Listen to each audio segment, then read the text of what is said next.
Patna super बाजार की सीढ़ियां उतरते हुए संध्या ने रूपाली को देखा तो चौंक पड़ी। 1 मिनट के लिए संध्या गुस्से से लाल पीली हो गई। रूपाली ने पास आकर कहा, अरे संध्या जी, आप कैसी हैं?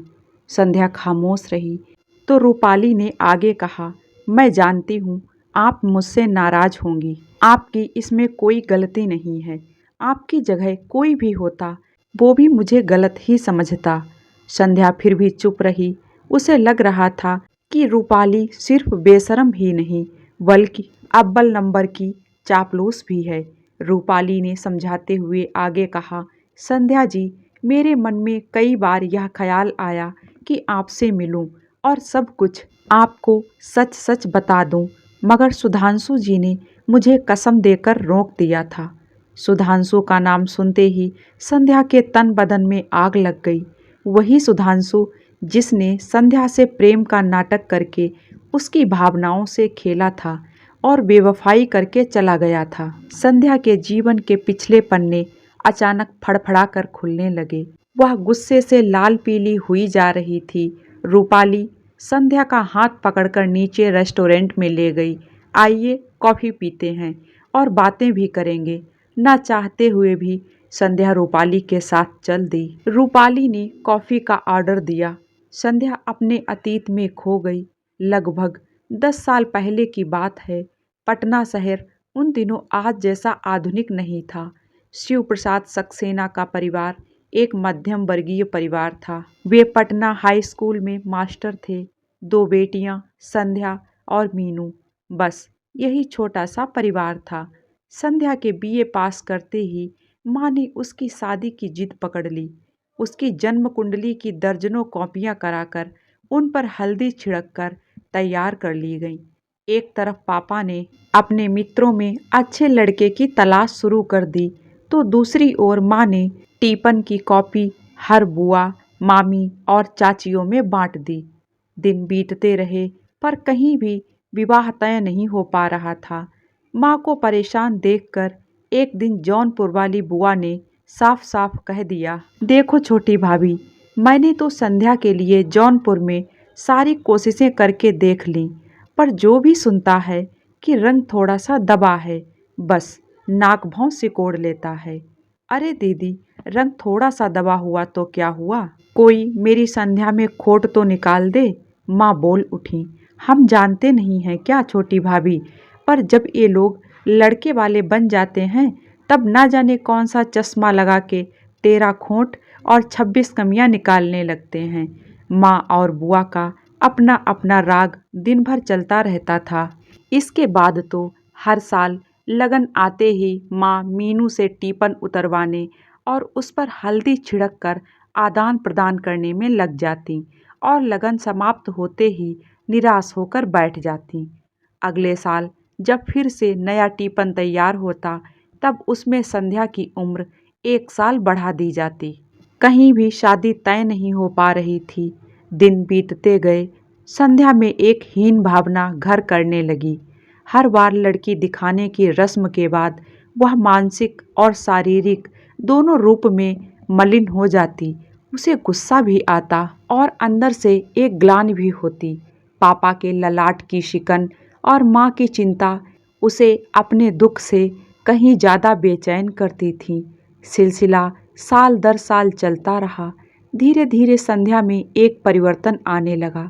वह हर अपमान और अस्वीकृत के लिए अभ्यस्त हो गई। मगर माँ बाप को उदास देखती तो आहत हो उठती थी।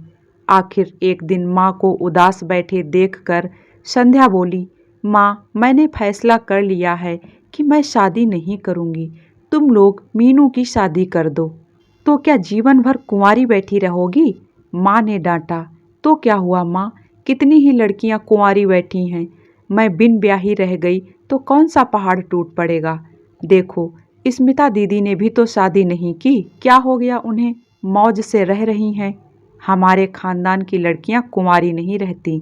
इतना कहकर माँ गुस्से में पैर पटकती हुई चली गईं। 5 वर्ष बीत गए।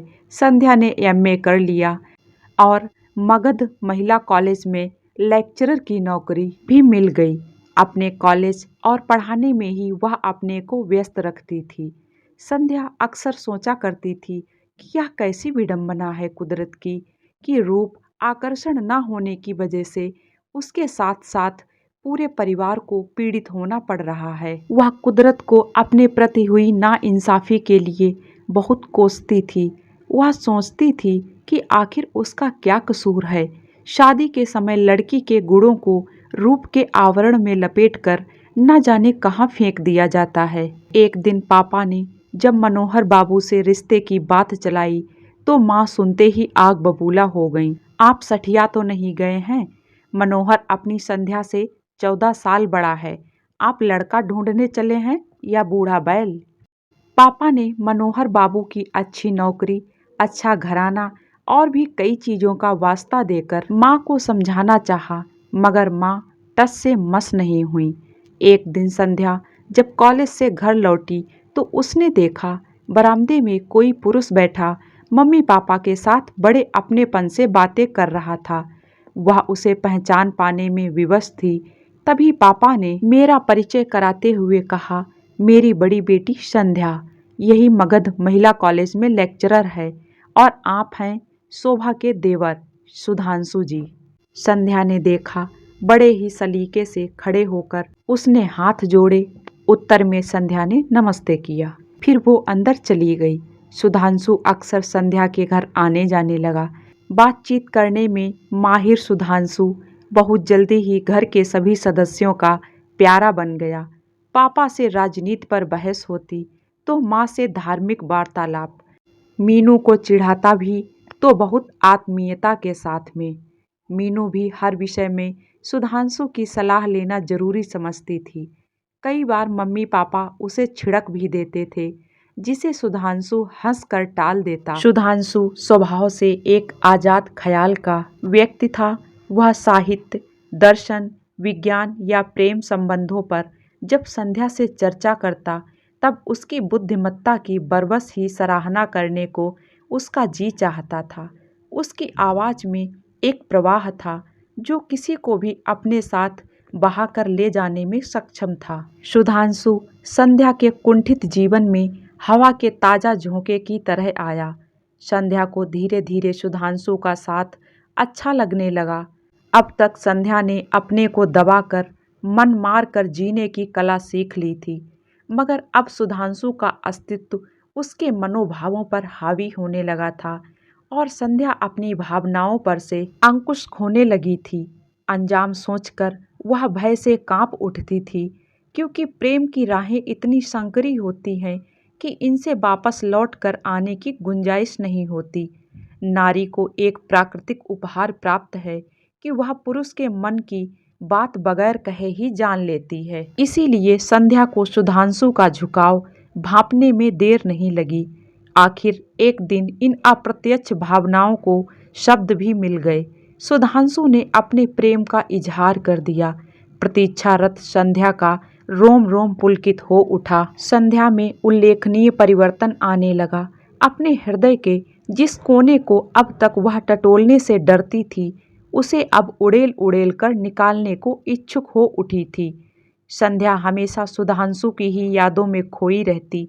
हमेशा खामोश नीरस रहने वाली संध्या अब गुनगुनाती मुस्कुराती देखी जाने लगी। संध्या ने एक दिन अपनी माँ को सब कुछ बता दिया।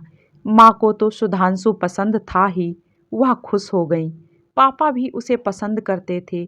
आखिर एक दिन पापा ने सुधांशु से उसके पिताजी का पता मांग लिया।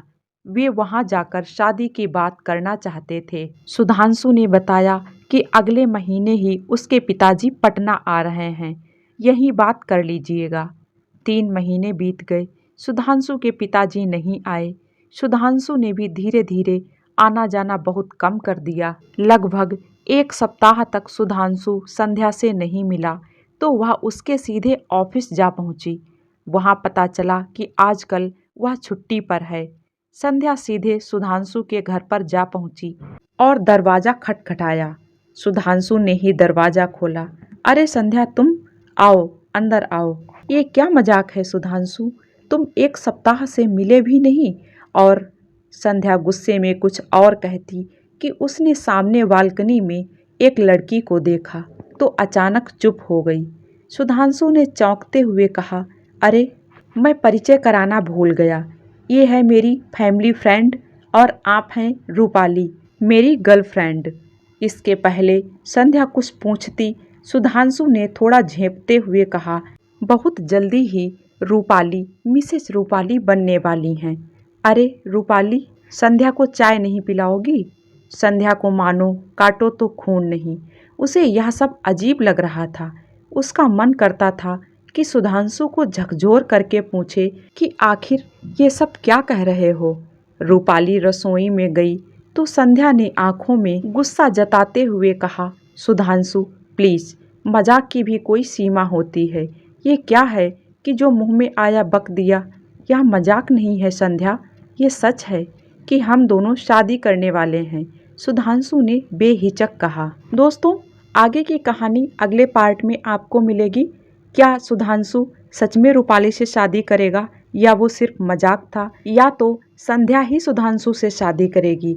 इन सब बातों को जानने के लिए प्लीज़ अगले पार्ट को ज़रूर सुनें। और हाँ, इस वाले पार्ट को लाइक ज़रूर कर दें। जो लोग मेरे चैनल पे नए हैं, सब्सक्राइब करना बिल्कुल ना भूलें। मिलते हैं एक और नई कहानी के साथ में। Thank you.